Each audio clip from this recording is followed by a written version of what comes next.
Hello friends, welcome to my channel. Hello शिक्षक, आज है हमारी डीएलएड फर्स्ट सेमेस्टर की थर्ड क्लास, जिसमें हम पेपर 1 बाल विकास एवं सीखने की प्रक्रिया के टॉपिक को कवर कर रहे हैं, जिसमें अभी तक हम बाल विकास का अर्थ, परिभाषाएं ये सब कवर कर चुके हैं। तो आज हमारा टॉपिक है बाल विकास की अवस्थाएं, जिसमें हमें बाल विकास की कितनी अवस्थाएं होती हैं, किस अवस्था में क्या कार्य होता है, कैसे बच्चा जन्म लेता है, उसके बाद कैसे कैसे उसके अंदर प्रोग्रेस आता है, कैसे उसके अंदर चेंजेस देखने को मिलते हैं, किस उम्र में क्या परिवर्तन आता है, इन सभी के बारे में जानेंगे। क्योंकि आपके एग्ज़ाम में सबसे ज़्यादा इम्पोर्टेंट जो टॉपिक होता है वो बाल विकास हो जाता है, क्योंकि आपका टॉपिक या सब्जेक्ट का नाम ही बाल विकास है। इसलिए कहीं न कहीं आपको अवस्थाएँ डिटेल में पढ़नी है, ताकि अगर कोई भी क्वेश्चन आपका चाहे वो लघु में आए, चाहे अति में आए, तो आप उसको आसानी से आंसर दे पाएँ। तो सबसे पहले आपको अपने नोट्स में हेडिंग डालना है बाल विकास की अवस्थाएँ। तो बाल विकास की अवस्थाएं यानी various stages of child development. होता क्या है बाल विकास, ये आप सभी को बता चुके हैं कि आपके जन्म से लेकर आपकी परिपक्वता यानी किशोरावस्था की उम्र को ही आपका बाल विकास कहते हैं। और कौन कौन सी अवस्थाएं होती हैं, तो बाल विकास की प्रक्रिया में बालक कुछ सोपानों या अवस्थाओं में से गुजरता है। जैसे आपका जन्म के बाद शैशवावस्था आता है, कुछ समय बाद बाल्यावस्था आता है, फिर आपका किशोरावस्था आता है।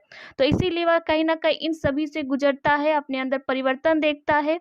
तो कह सकते हैं ये बाल विकास की अवस्थाएं होती हैं। उसके बाद विकास एक निरंतर चलने वाली प्रक्रिया है, परंतु विभिन्न आयु स्तरों पर इसकी गति में परिवर्तन होता रहता है। विकास एक जीवन पर्यंत चलने वाली प्रक्रिया है, जो गर्भधारण यानी जन्म से पूर्व गर्भावस्था से आरंभ होती है और मृत्यु तक चलती रहती है। तो आप सभी को पता होगा विकास एक ऐसी चीज है जो आपके जीवन भर आपके अंदर चेंजेस आते हैं, परिवर्तन आते हैं, हर दिन आप कुछ नया सीखते हैं।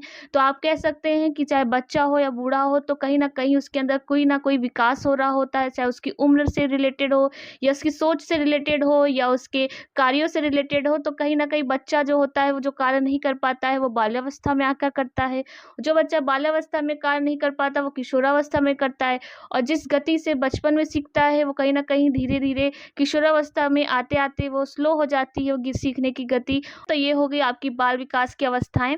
अब देखेंगे कि कौन कौन सी हमें अवस्थाएं हमारे एग्जाम में इंपॉर्टेंट है, कौन कौन से हमारे कोर्स में है, तो उन सभी में आपको कवर कराएंगे। तो सबसे पहले आप अब हेडिंग डालनी है बाल विकास की अवस्थाएं। तो आपको एक चार्ट बना लेना है कि आपकी जो कोर्स में है आपकी सिर्फ 3 अवस्थाएं पढ़नी है। पहली शैशवावस्था पढ़नी है, जिसको इन्फेंसी कहते हैं। यह जन्म से लेकर आपकी 5 वर्ष तक होती है। आपको कोई भी टॉपिक है, चाहे शैशवावस्था हो या बाल्यावस्था हो, किशोरावस्था से हो, आपको बहुत अच्छा लगेगा पढ़ने में, क्योंकि कहीं ना कहीं आप चीज़ों को खुद से रिलेट करेंगे, क्योंकि आप सभी इस उम्र से गुजरे हैं, चीज़ों को फील किया है, एक्सपीरियंस किया है, तो आप इससे रिलेट भी कर पाएंगे। अगर रिलेट नहीं भी करते हैं तो आप घर में बच्चे को देखेंगे, उसके करने के तरीके, उसके सोचने के थिंकिंग, आप इन सभी को फोकस भी किए होंगे, ध्यान भी दिए होंगे, तो आप उससे भी समझ सकते हैं, बहुत ईजी रहेगा। तो बस आपको क्या करना है, आपको नोट्स बनाना है, चीज़ों को समझते चलना है। तो पहला क्या था, शैशवावस्था, जो आपके जन्म से लेकर 5 वर्ष तक होता है। सेकेंड अवस्था है आपकी बाल्यावस्था यानी चाइल्डहुड हो जाती है, जो आपकी 6 से लेकर 12 वर्ष तक चलती है। और थर्ड है आपकी किशोरावस्था, जो आपकी 12 से लेकर 18 वर्ष तक, कहीं कहीं आपकी 12 से 19 वर्ष तक भी दिखती है, तो उसको गलत ना समझिएगा, क्योंकि 12 से 18 वर्ष हो या 12 से 19 वर्ष हो तो आपका किशोरावस्था होगा। तो ये इंपॉर्टेंट 3 अवस्थाएं हैं जिनको हमें बहुत ही डिटेल में पढ़ना है, क्योंकि आपका जो मेन टॉपिक है वो बाल विकास ही है। इसलिए आपकी जितनी अवस्थाएं हैं एग्जाम के आपके लघु के डायरेक्ट क्वेश्चन से ही बनते हैं, इसलिए आपको इसको अच्छे से इसको तैयार करना है। तो आपको सबसे पहले आज हम पढ़ाएंगे शैशवावस्था। शैशवावस्था होता क्या है, कैसे कार्य करता है, बच्चा किस उम्र में कैसे चीज़ें को सीखता है, कैसे नकल करता है, अनुकरण करता है, उसकी विशेषताएं क्या हैं, उसके गुण क्या हैं, इन सभी के बारे में हम पढ़ेंगे। तो अब नेक्स्ट आपको हेडिंग डालनी है कि पहला आपका क्या है, शैशवावस्था। यह अवस्था जन्म से 5 वर्ष तक होती है। शैशवावस्था को बालक का निर्माण काल कहा जाता है। तो आपसे पूछा जाए कि हमारे जीवन का निर्माण काल कौन सा है, कौन सी अवस्था है, तो आप बताइएगा शैशवावस्था, क्योंकि ये जो उम्र होती है इसी में ही हमारा निर्माण होता है। हमने जन्म लिया है, उसी के बाद हम चीज़ों को देख पा रहे हैं, हम दुनिया में आए हैं, तो कहीं ना कहीं जो निर्माण हमारा हुआ है वो कहीं ना कहीं हमारी अवस्था शैशवावस्था ही कहलाएगी। तो आपका डायरेक्ट क्वेश्चन यहीं से बनेगा कि हमारा निर्माण काल कौन सा है या शैशवावस्था को क्या कहते हैं? तो बताइएगा कि शैशवावस्था को बालक का निर्माण काल कहते हैं। फिर नेक्स्ट है आपका, बालक के जन्म लेने के उपरांत की अवस्था को शैशवावस्था कहते हैं। और नवजात शिशुओं का आकार कितना होता है? तो बताइएगा 19.5 इंच होता है। और भार पूछा जाए तो बताइएगा 7.5 पाउंड होता है। तो ये आपका क्वेश्चन बनता है अति लघु में, जिससे पूछता है कि किसी भी नवजात शिशु का आकार और उसका भार लिखिए। तो आप बताइएगा जो नवजात शिशु होता है उसका आकार 19.5 होता है। उसके बाद आपका जो भार होता है वो 7.5 पाउंड होता है। तो याद रखिएगा, बहुत ही इंपॉर्टेंट है, यहाँ पे आप स्टार बना लीजिएगा इस पॉइंट को। उसके बाद आपका नवजात शिशु से आता है कि नवजात शिशु क्रदन करता है, इससे फेफड़ों में हवा भर जाती है, वह भूख के समय रोता है, वह 15 से 20 घंटे सोता है और धीरे धीरे उसमें स्थायी परिवर्तन होने लगते हैं। तो आपने भी देखा होगा कि कोई भी बच्चा हो जब जन्म लेता है तो उसको जो भी कहना या सुनना होता है तो उसको ये सब नहीं पता होता है, उसको भाषा का प्रयोग कैसे करें, कैसे चीज़ों को हम रिएक्ट करें। तो उसको एक ही चीज़ पता होती है, रोने से। चाहे वो खुश हो तब वो हंसता है, चाहे वो रोता हो तो उसको भूख लगी होती, जब उसको कुछ तकलीफ होती तब भी वो रोता है। तो अपने भावनाओं को वो रोक कर बताता है या हंस कर बताता है। तो कहीं ना कहीं जो शैशवावस्था होती है, तो जो बच्चा होता है वो भूख के समय रोता है। और पूछा जाए वो कि 24 घंटे में कितने घंटे सोता है, तो वो अपना सारा समय 15 से 20 घंटे सोने में बिता देता है। और धीरे धीरे क्या होता है कि जैसे जैसे बच्चा बड़ा होता है उसमें आप एक स्थायी परिवर्तन देखते हैं कि बच्चा पहले घुटने पे चलता है, फिर पैरों पे चलना सीखता है, पहले रो के खाना मांगता था, फिर इशारों से मांगना शुरू करता है, फिर भाषा को सीखता है, तो कहकर माँ कहकर पुकारना या पापा कहकर पुकारना, ये सब सीखने लगता है। तो ये जो परिवर्तन होते हैं कहीं ना कहीं आपके स्थायी परिवर्तन होता है। जैसे जैसे आप बड़े होते हैं शैशवावस्था से, वैसे ही वैसे बदलाव देखने को मिलते हैं। ये थी शैशवावस्था। आई होप आप यहाँ तक समझ गए होंगे। नेक्स्ट है आपकी शैशवावस्था की परिभाषाएं, बहुत इंपॉर्टेंट है क्योंकि आपका जो सब्जेक्ट है उसमें आपका सबसे इम्पॉर्टेंट परिभाषाएं हो जाती हैं। क्योंकि आपका डायरेक्ट आपका, चाहे वो आपका ऑप्शनल हो या आपका कोई अति लघु हो, उसमें कह दिया जाता है कि शैशवावस्था का अर्थ बताइए या उसकी परिभाषा लिखिए, या आपसे परिभाषा देकर उसके मनोवैज्ञानिक का नाम पूछ लेंगे। तो यहाँ पे जितनी भी आपके सब्जेक्ट में, आपके कोर्स में जो इम्पोर्टेंट डेफिनेशन थी हमने यहाँ लिखवा दी है। क्योंकि आपको अलग से पढ़ने की कोई नीड नहीं पड़ेगी। आपका जितना भी टॉपिक आपका है सारा हम इस नोट्स में कवर करा देंगे। उसके बाद आपको प्रैक्टिस भी अच्छे से कराएंगे। तो शैशवावस्था की परिभाषाएं, सबसे पहली है क्रो के अनुसार। तो 20वीं शताब्दी को बालक की शताब्दी कहा गया है। तो यहाँ पे सबसे इम्पोर्टेंट क्रो की ही हो जाती है, क्योंकि 20वीं शताब्दी का अगर आप क्वेश्चन देखेंगे, अगर प्रीवियस ईयर लगाएंगे तो बहुत बार पूछा गया है कि 20वीं शताब्दी को बालक की शताब्दी किसने कहा है। तो याद रखिएगा क्रो ने। उसके बाद गुड एनफ के अनुसार व्यक्ति का जितना भी मानसिक विकास होता है उसका आधा 3 वर्ष की आयु तक हो जाता है। तो हमारी जो शैशवावस्था होती है वो जन्म से लेकर 5 वर्ष तक होती है। और गुड एनफ का कहना है कि व्यक्ति का जितना आधा विकास होता है, यानी विकास आपका 50% जो होना होता है, वो आपके शुरुआत के 3 वर्ष तक ही हो जाता है। तो ये परिभाषा किसकी है? गुड एनफ की है। फ्राइड ने क्या क्या है कि व्यक्ति जो कुछ भी बनना चाहता है प्रारंभ के 4 से 5 वर्षों में ही बन जाता है। तो फ्राइड के अनुसार कि बच्चा जो भी बनना चाहता है, चाहे वकील बनना हो, इंजीनियर बनना हो, चोर बनना हो, वो अपने जन्म के यानी शैशवावस्था में ही वो समझ में आ जाता है कि बच्चा आगे जाके क्या बनेगा, वो उसी उम्र में बन जाता है। तो आपकी ये फ्राइड की परिभाषा हो गई। उसके बाद नेक्स्ट है आपकी वैलेंटाइन के अनुसार। वैलेंटाइन के अनुसार शैशवावस्था सीखने का एक आदर्श काल है। तो आदर्श काल अगर आ जाए तो कैसे पहचानेंगे कि शैशवावस्था सीखने का आदर्श काल किसने कहा है? तो वैलेंटाइन ने कहा है। उसके बाद जीवन के प्रथम 2 वर्षों में बालक अपनी भावी जीवन का शिलान्यास करता है, यद्यपि किसी भी आयु में उसे परिवर्तन हो सकता है। तो स्टैंग का क्या कहना है कि जीवन के प्रथम 2 वर्षों में बालक अपने भावी जीवन का शिलान्यास करता है, यद्यपि किसी भी आयु में उसे परिवर्तन हो सकता है। तो अगर आपका शिलान्यास वर्ड मिले तो याद रखिएगा, आप रिलेट कर सकते हैं, क्योंकि आप सभी परिभाषाएं रट नहीं सकते, ना ही उनको बहुत समय तक याद रख सकते हैं। तो ऐसे कोड वर्ड ढूंढा करिए डेफिनेशन में, जिससे आप पहचान के बता सकते हैं कि अगर ये वर्ड आएगा तो किस मनोवैज्ञानिक की होगी। तो यहाँ पे जैसे शिलान्यास है तो आप कह सकते हैं कि ये स्टैंक की परिभाषा होगी। तो ये थी आपकी कुछ प्रमुख परिभाषाएं शैशवावस्था की। अब आता है शैशवावस्था की विशेषताएं, जिसमें आपका पूरा शैशवावस्था कवर हो जाएगा। कैसे कैसे बदलाव आता है, कैसे परिवर्तन आता है, कैसे क्रियाएं होती हैं, इन सभी के बारे में यहाँ बताएंगे। और आपका लघु का जो क्वेश्चन बनता है वो भी यहीं से बनता है। कह देते हैं कि शैशवावस्था की विशेषताओं को लिखिए। तो यहाँ पे आपको हम टोटल 10 विशेषताएं बताएंगे, जिसमें आपका पूरा शैशवावस्था कवर हो जाएगा। तो पहला आपको क्या लिखना है, शैशवावस्था की विशेषताएं। तो फर्स्ट आपकी जो विशेषता है कि बालकों का सर्वाधिक शारीरिक विकास इसी अवस्था में तथा मानसिक विकास भी सर्वाधिक इसी अवस्था में होता है। तो अभी आपने परिभाषा में भी पढ़ा कि सभी मनोवैज्ञानिक का कहना है कि बच्चों को जो भी बनना होता है वो शुरुआत के 3 वर्ष में ही बन जाता है, उसका आधा विकास ही शैशवावस्था में हो जाता है। तो उसी प्रकार आप कह सकते हैं कि बालक का सर्वाधिक शारीरिक विकास जो होता है वो आपके शैशवावस्था में होता है, और मानसिक विकास भी सबसे ज़्यादा किसमें होता है, आपका शैशवावस्था में होता है। क्योंकि अगर आपका 50% जो विकास इसी में हो गया तो आपका जो बचा 50% है थोड़ा बाल्यावस्था में होगा, थोड़ा किशोरावस्था में होगा, इसलिए सबसे ज़्यादा जो होता है विकास आपका शैशवावस्था में होता है। उसके बाद आपका जो सेकेंड पॉइंट है कि शैशवावस्था अनुकरण द्वारा सीखने की अवस्था होती है। तो अनुकरण का अर्थ होता है किसी की कॉपी करना या नकल करना। तो आपने भी देखा होगा, आपने एक्सपीरियंस भी किया होगा या आपने घरों में भी देखा होगा कि जो बच्चे शैशवावस्था की उम्र में होते हैं या 2 साल के होते हैं, 3 साल के होते हैं, तो वो कॉपी करना शुरू कर देते हैं। जैसे अगर आप साड़ी पहनती हैं, तो अगर आपकी माँ साड़ी पहनती है तो बच्चा भी अपना दुपट्टा लेकर कॉपी करने की कोशिश करता है। कहीं न कहीं किचन में अगर आप रोटी बना रही हैं तो उसको देख के भी वो रोटी बनाने की कोशिश करता है, आटा माँगता है। तो ऐसे-ऐसे कार्य करता है, उसको ये नहीं समझ में आता है कि हमारे लिए क्या सही है, क्या गलत है। बस उसको लगता है कि आप कर रहे हैं तो इसका मतलब ये कार्य हमको भी करना है।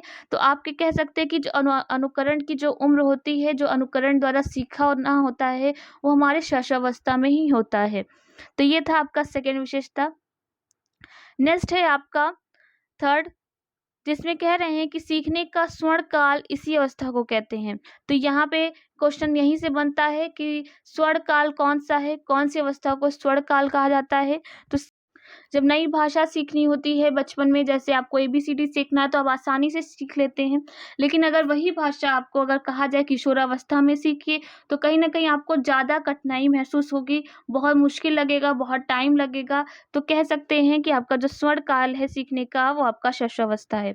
उसके बाद बालक अनेक बातों को बहुत ही जल्दी सीख लेता है, जैसे अपनी माँ को पहचानना, माँ कहकर पुकारना। तो ये सब कौन-सी उम्र में होता है, आपकी शैशवावस्था में होता है। नेक्स्ट है आपका शैशवावस्था कल्पना बाहुल्य होता है, किंतु परियों की कहानियों को सत्य समझते हैं। जैसे लगता है कि सचमुच परी सफ़ेद कपड़ों में छड़ी लेकर उसके सामने में आती है। तो बचपन में क्या होता है कि बच्चे जो होते हैं कल्पना से भरे होते हैं। अगर आप उनको कोई स्टोरी सुनाते हैं तो बहुत चाह से सुनते, बहुत रुचि लेकर सुनते हैं। उसको अपने निजी रिलेट करने लगते हैं कि हाँ, सही बात है कि अगर जंगल में शेर आया है तो कैसे आया होगा। अगर आप उसको परियों की स्टोरी सुनाते हैं तो उनको इमेजिनेशन हो जाता है कि हाँ, सफ़ेद ड्रेस में जो होती हैं, छड़ी लेकर जो आती हैं, या पिंक ड्रेस में बार्बी होती हैं, तो उनको एक आइडिया हो जाता है। और फिर उसी तरह वो फ्रॉक लेने की भी कोशिश करती है कि ये परी वाली फ्रॉक है, ये हमारी बार्बी की फ्रॉक है। तो जो कल्पना वाला बाहुल्य होता है, इच्छा होती है, वो हमारी शैशवावस्था में होती है। जैसे आप सफ़ेद कपड़े पहनाते हैं, फ्रॉक वाइट कलर की पहना देंगे तो कहेंगे परी लग रही हो, या बार्बी की तरह आप पिंक ड्रेस पहना देंगे।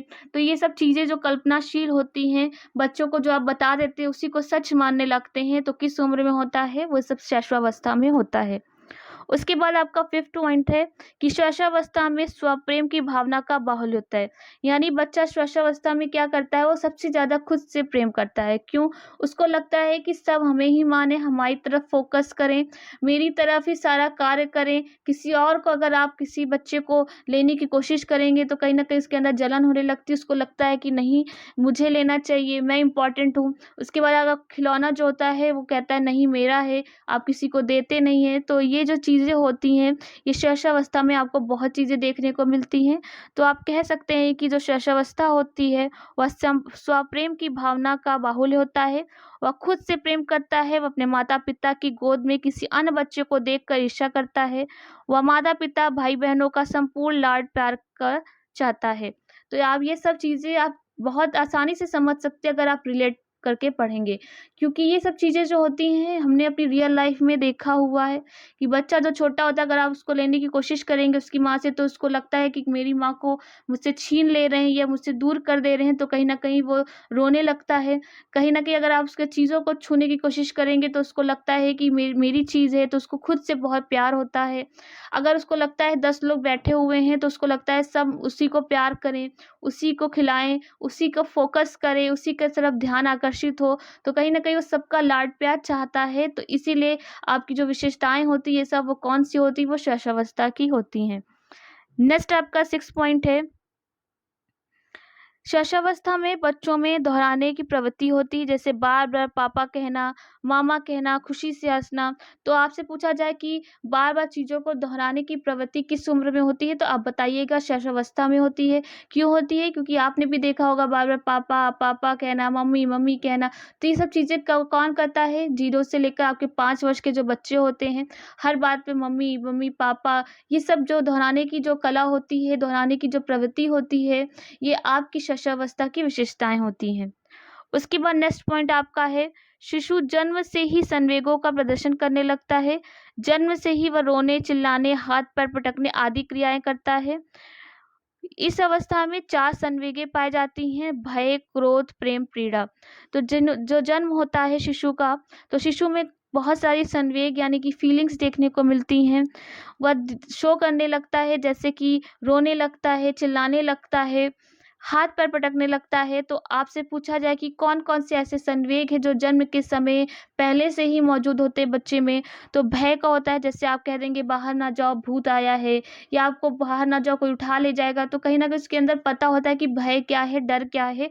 तो ये सब चीज़ जो संवेग होती हैं उसके अंदर पहले से ही मौजूद होती हैं। क्रोध आता है, जैसे आप उससे कोई चीज़ आप इरिटेट कर रहे, बार-बार छीन रहे, तो कहीं न कहीं गुस्सा दिखाने लगता है। प्रेम करने लगता है, जब खुश होता है तो बच्चा बहुत ही गले लगाने लगता है, आपको हग करने लगता है। तो ये सब चीज़ें जो भावनाएँ होती हैं बच्चे के, आप शैशवावस्था की उम्र में देख सकते हैं। उसके बाद पीड़ा होती है, अगर बच्चों को कोई तकलीफ़ है, अगर आप वो दर्द नहीं बता पा रहा है तो कैसे बताता है? वो रोक कर अपनी चीज़ों को बताता है, भूख लगी है तो कैसे कहता है? वो रोकने लगता है। तो ये सब जो आपकी संवेग हैं, जैसे रोना, चिल्लाना, हाथ-पैर पटकना, जो क्रियाएँ होती हैं, वो शिशु जन्म से ही संवेगों का प्रदर्शन करने लगता है। तो आपका जो ये इम्पोर्टेंट पॉइंट यही है कि आपको याद रखना है कि कौन ऐसे 4 संवेग हैं जो बच्चों के जन्म से ही मौजूद होते हैं। उसके बाद नेक्स्ट जो विशेषता है, इस अवस्था में शिशु की प्रेम भावना काम प्रवृत्ति पर आधारित होती है। शिशु का उसमें अंगों से प्रेम, माता का स्तनपान करना, हाथ-पैर का अंगूठा चूसना आदि काम प्रवृत्ति के सूचक हैं। तो आपको शिशु अवस्था में देखा होगा कि जो बच्चा होता है वो प्रेम भावना का काम प्रवृत्ति पर आधारित होती है। जैसे अपनी माता का स्तनपान करना, या अपने पैरों या अंगूठों को चूसना, या फिर अपने हाथ पैरों से प्रेम करना। तो ये सब जो काम प्रवृत्ति का आपके सूचक होते हैं, ये सब किस उम्र में देखने को मिलते हैं? आपकी शैशवावस्था में देखने को मिलते हैं। जैसे-जैसे बच्चा बड़ा होता है, बाल्यावस्था में आती हैं, तो ये सब चीज़ें छूट जाती हैं। लेकिन आपकी जो सूचक आपसे पूछा जाए किस उम्र की हैं, तो आप बताइएगा शैशवावस्था की हैं। उसके बाद आपका नेक्स्ट पॉइंट आता है कि शैशवावस्था में बालक ज़्यादातर माता-पिता तथा परिवार पर निर्भर होते हैं। तो यहाँ पे आश्रित का भी क्वेश्चन बनता है कि कौन-सी उम्र वो होती है जिससे बच्चा पूरी तरह से दूसरों पर आश्रित होता है, या कौन-सा आपका गुण है जो शैशवावस्था में देखने को मिलता है? तो आप बताइएगा कि आपका जो आश्रित होता है या निर्भर होता है बच्चा, वो शैशवावस्था में होता है, क्योंकि पूरी तरह से वो माता-पिता तथा अपने परिवार पर निर्भर होता है। कहीं आना हो, घूमना हो, जाना हो, खाना-पीना, कपड़े पहनाना, तो ये सब कार्य वो खुद से नहीं कर पाता है, तो कहीं न कहीं वो दूसरों पर निर्भर होता है। जैसे आपका पीने, खाने, कपड़े पहनाने, नहाने, घूमने, बिस्तर पर लेटने आदि कार्यों के लिए दूसरों पर निर्भर रहता है। उसके बाद ज़्यादातर इस अवस्था में बच्चा अपनी माँ पर ही निर्भर रहता है। इस अवस्था के बच्चे दूसरों से लड़ाई-झगड़ा या कहा-सुनी होने पर तुरंत अपने माता-पिता से शिकायत करने लगते हैं। तो आपने देखा होगा कोई छोटा बच्चा होता है, बाहर खेल रहा होता है, अगर उसके दूसरे बच्चे से लड़ाई हो जाती है तो तुरंत घर में आता है भाग कर, अपनी माँ हो या उसके पापा हो, तो शिकायत करने लगता है कि किसने मारा है, क्यों मारा है, और छोटी-छोटी बातों की वो शिकायत करता है। तो ये सब चीज़ें आप आराम से समझ सकते हैं। कहीं न कहीं हमको लगता है कि इसको ज़्यादा ज़्यादा समझाने की भी ज़रूरत नहीं है, क्योंकि शैशवावस्था ऐसी उम्र है कि आप सभी ने उस चीज़ों को कहीं न कहीं अपने पड़ोस में, अपने घर में या फिर आप बाहर रिश्तेदारी में या कहीं भी देखे होंगे और चीज़ों को ध्यान भी दिया होगा। इसलिए बस आपको क्या करना है, आपको चीज़ें याद रखनी है। विशेषताएँ में आप क्या-क्या लिख सकते हैं, आपको पता होना चाहिए। बाकी आप खुद समझदार हैं कि कैसे कार्य करता है बच्चा, कैसे वो कंप्लेन करता है, तो इतना समझाने की हमें नहीं लगता कि आपको ज़रूरत है। बट आपको क्या है, आपको पता होना चाहिए। उसके बाद आपका जो लास्ट आपका जो विशेषता हो जाती है, वह यही होती है कि इस अवस्था में बालक के अंदर नैतिक भावना का अभाव रहता है। तो आपके सीटेट में अगर आप एग्ज़ाम देंगे तो आप प्रीवियस ईयर जब लगाएँगे तो बहुत बार पूछा गया है कि कौन-सा ऐसा गुण है जो शैशवावस्था में नहीं देखने को मिलता है। तो आप बताएँगे कि नैतिक का भाव, क्योंकि बच्चे के अंदर नैतिकता नहीं आती, उसको नहीं पता होता है कि क्या हमारे लिए सही है, क्या गलत है। उसको बस यही लगता है कि मैं जो कर रहा हूँ वही अच्छा है या दूसरे जो कर रहे हैं उसको कॉपी करना ही अच्छा होता है। तो आप कहिएगा कि इस अवस्था में बालक के अंदर नैतिक भावना का अभाव रहता है। बच्चे उचित, अनुचित, अच्छी और बुरी आदतों में फ़र्क नहीं कर पाते हैं। उसे लगता है कि वह जो भी कुछ कर रहा है वह सही है। बालक वही काम करता है जिसमें उसे आनंद आता है। आप बच्चे से कहेंगे कि आपको ये सामान रखा है, आपको नहीं छूना है। तो बच्चों को आप कह देंगे, आप जैसे ही उस स्थान से हटेंगे तो बच्चा वही कार्य करेगा जो आप उसको मना करके जाएँगे। क्यों? क्योंकि उसको उस क कार्य को बिगाड़ने या परेशान करने में मज़ा आती है, तो बच्चे को जो लगता है कि वो जो कार्य कर रहा है वो बिल्कुल सही कर रहा है, क्योंकि उसमें उसको आनंद आ रहा है। तो यहाँ पे नैतिकता का भाव इसीलिए नहीं देखने को मिलता है क्योंकि बच्चा आपके सही गलत में फ़र्क नहीं कर पाता है, अच्छी-बुरी बातों में फ़र्क नहीं कर पाता है। वो सिर्फ़ वही करता है जो उसका मन करता है। तो ये कुछ आपकी विशेषताएँ थी जिसमें आपको बताना था। लेकिन आपको जो इम्पोर्टेंट याद रखना है, एक नैतिक भावना को याद रखना है, एक स्वर्ण काल आपने जो पढ़ा था, उसके बाद आपको अपने संवेगों को याद रखना है कि कौन-कौन से संवेग चार्ट थे आपके, स्वप्रेम याद रखना है। जहाँ-जहाँ पे आपको हमने हाइलाइट किया है, उन वैसे पॉइंट है जो आपके डायरेक्ट क्वेश्चन बनते हैं। तो ये विशेषताएँ हो गई। परिभाषाओं को आप अच्छे से पढ़ लीजिएगा, जब बार-बार पढ़ेंगे तो आप उसको आराम से रिलेट कर पाएँगे। आप रटने की कोशिश ना करिएगा क्योंकि आप रट नहीं पाएँगे और आपका टाइम वेस्ट होगा।